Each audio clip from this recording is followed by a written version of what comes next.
Outside, outside, outside, outside. Yeah, yeah, yeah. You watch.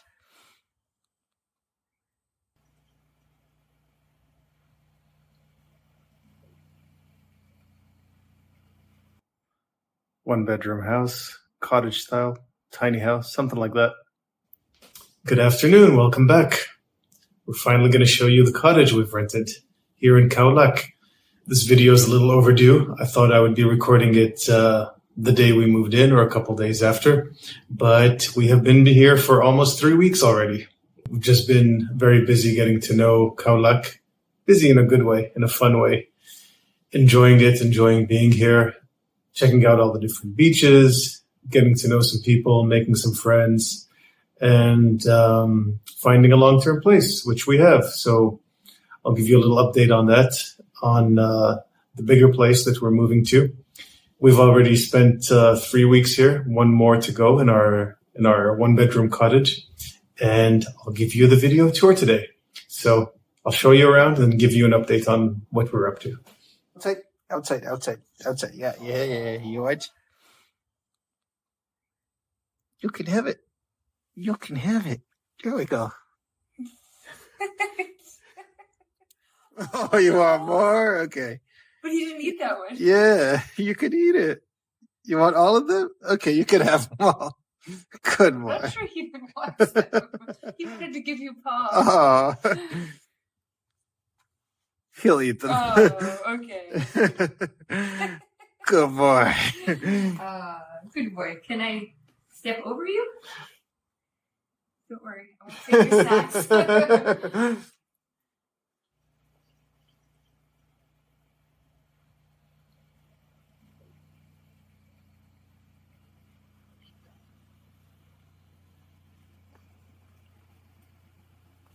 So this is where we've been for the last 3 weeks. This is our cottage. That's a bicycle that I bought and has just arrived, so I need to put that together.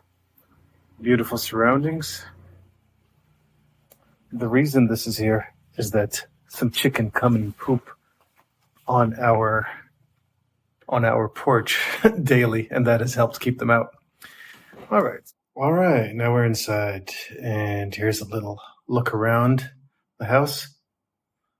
One bedroom house, cottage style, tiny house, something like that.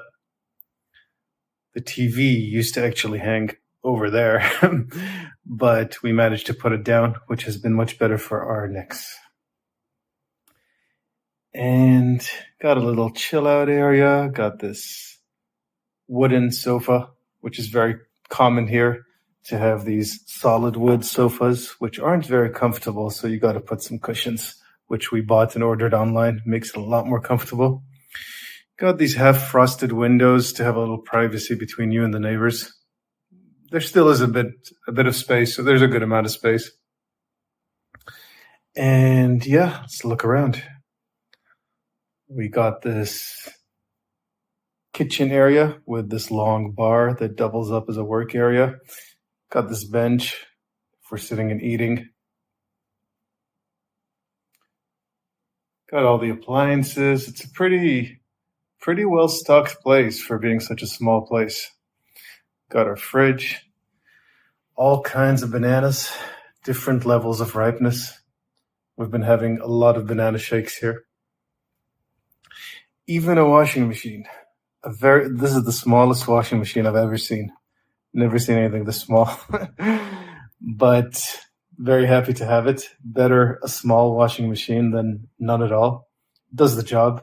Plus here you're sweating all the time. You're washing your clothes all the time. So it's all good. Got our kitchen area. We got our yummy raw organic honey. It's not organic actually, but just some yummy honey that I found online raw. And we've been enjoying that. Kitchen, it's got a hot plate, standard here, kettle, we bought the blender, microwave oven, they were here. Got a lot of storage space. Got a little window here. And yeah, moving on. We have our bedroom, king size bed, again with the frosted windows. Here you're a bit closer to other neighbors' windows, so it's nice that you have these half frosted windows. Got to put in another desk there just to have more workspace. Got some closet space here, lots of space to put stuff away. Got this fan, not sure for what. All right, and bathroom, pretty standard. Actually, not so standard. A lot of places here will not have like a shower box with a curtain, so this is more Western than the standard. Other than that, pretty standard, compact and small. And one of the nicest features of this place is actually what's behind this door, which is a backyard, or not a backyard, which is an outside sort of chill out area overlooking this garden forest. There's nothing back there. It's just green space.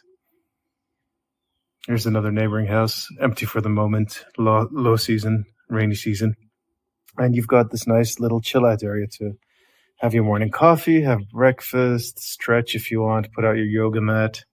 So this has been pretty nice, and one of the main reasons we were interested in renting this place for the month.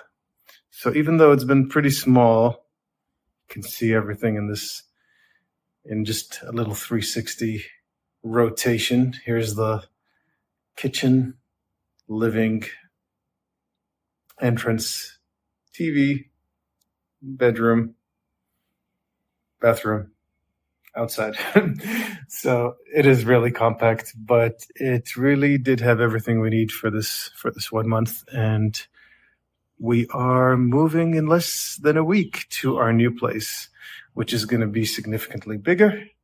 And we're looking forward to the extra space. But this has served us well for the 1 month of exploring, getting to know the place, and getting out of a hotel, getting out of the Avani, and having a smooth landing into a place it's pretty well equipped for its size.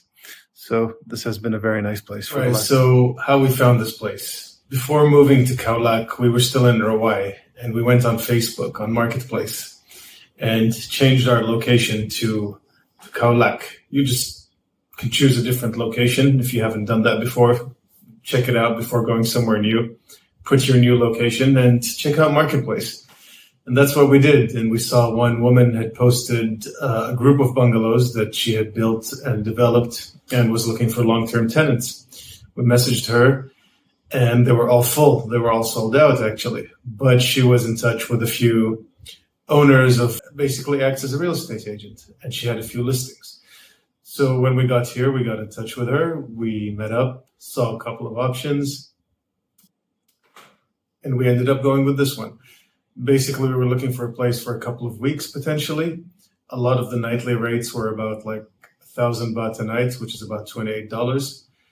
And this place was pretty attractive because it was fresh, it felt clean and fresh, and the price was pretty good, and the location was pretty good, and it was something we can move into pretty quickly.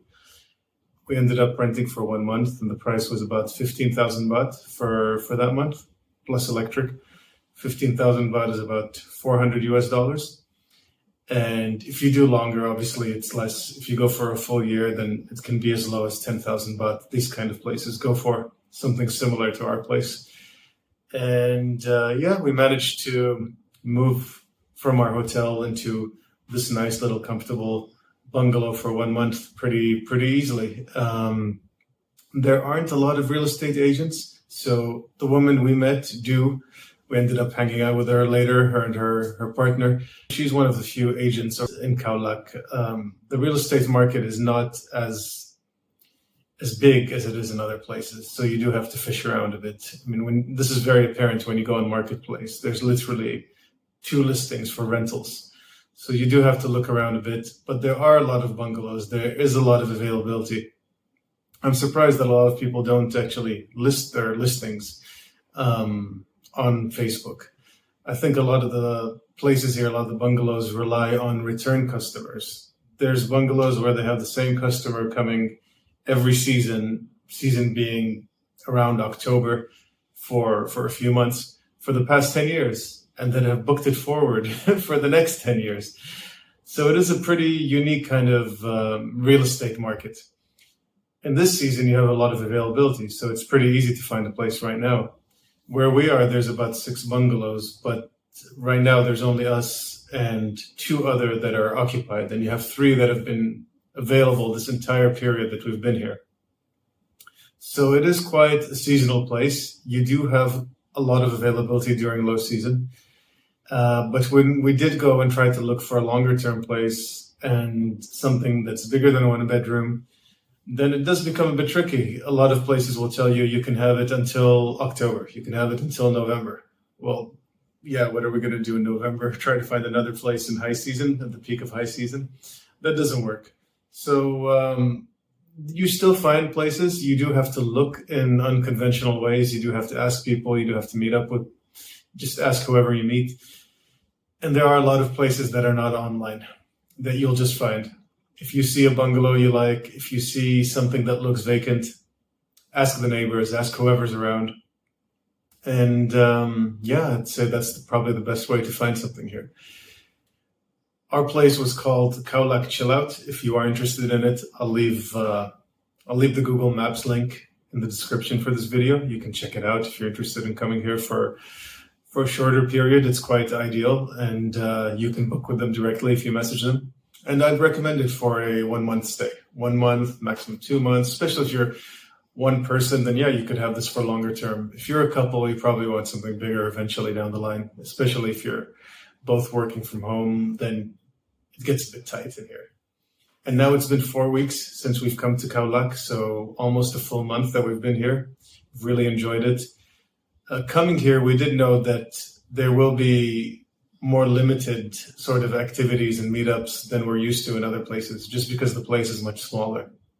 So we did have the idea that if we did want to have more of a social life, meet up with people, active life, go on little trips and adventures and do fun things together, then probably we do have to create things ourselves, some things ourselves, as well as plug into whatever is available. So having this in mind, when we got here, we immediately started posting on the Facebook group, seeing who wants to have dinner, hang out. And we actually created a page called Khao Lak Friends, an events page where we'll just plan events every week. We have a weekly dinner that we've had 3 so far. And my first YouTube subscriber is actually part of that dinner. My first video popped up on his feed. What's up, Jay? Yeah, so we've been enjoying the dinners, 3 dinners so far. We're doing a waterfall trip tomorrow. And that's the idea, that we'd like to sort of have more of a social life, have more of an active life, and meet people here through alternative ways, because we know it's not a big place. You don't have tons of events, and you don't naturally meet people on a day-to-day basis. So the next few weeks, we'll continue having our weekly dinners, plan a few active activities, hopefully, some adventures, some hikes, some waterfalls, and eventually also try to do some giving back in terms of just some community activities, some kind of volunteering, whether it's with animals or people in need. Or we still have to find out what opportunities we have to do that kind of thing here. But that is definitely something that we also want to be doing in the coming future. And as you saw, we also got our bicycles. So now Heidi and I both have bikes. I got a mountain bike from Decathlon. It's a basic one. I probably wouldn't go on any serious downhill mountain biking with that. But for getting around the roads here, I'm sure that's going to be a pretty fun bike. The roads are mostly flat or small hills. So you don't have extreme hills where, your motorbike is suffering. The engine is really, really pushing itself. You don't have any of that. So you feel like you can go some big distances with a small engine motorbike and on a bicycle also. So Heidi has a city cruiser. It does have a few gears. I think that is important to have around here. You still do have a few hills. And I have more of a mountain bike. So we would like to do a bit of biking in the next few weeks. I don't know if there's more people that are interested in that kind of thing. That would also be nice to have in in a group activity format at some point. And we also have a couple of admin things to sort out in the next few weeks. Probably try to buy some motorbikes. I'd like to buy a GPX Legend Twin, the Thai/Chinese motorbike that some people hate, some people love. For me, it'd be the first time buying like a motorbike with a clutch and gears. I've driven those before, but I've never actually owned one. And I have limited experience with those anyway. I've mostly just driven scooters. I actually learned how to drive a scooter in Thailand 6 years ago. So now I'd like to get a motorbike. And it's a decent beginner bike for that purpose. I don't know if I will love it and will want to continue down that path, or would just continue, or would prefer the convenience of a scooter. But we'll find out. So I am looking around for the ideal one, and Heidi will probably get a scooter, a Yamaha Filano. Filano? Yes, Filano. I always get Filano and Fino confused, but Filano. So that's our next step for setting up our life here, getting a couple of scooters, hopefully figuring out how to get our Thai driver's licenses. And it's funny here. I went to get some information at the DLT, Department of Land Transport, which is like a DMV. And it's very funny because it's one of the few places where you can drive to the DLT without a license, go and ask for information and try to get a license, but basically walk away without a license and get told to, come back with a bunch of other stuff at a future date. Then you get back on your scooter and just drive off, and nobody questions it. I think it's just acceptable. So it's cool that Thailand is pretty easygoing with that. I mean, we both know how to drive, and kids here learn how to drive at the age of 10. I'm sure a lot of them do not have licenses. You could see kids driving on the street on their scooters at a very young age. So it is a bit less serious of a driver's license kind of setup that we may be used to in other countries.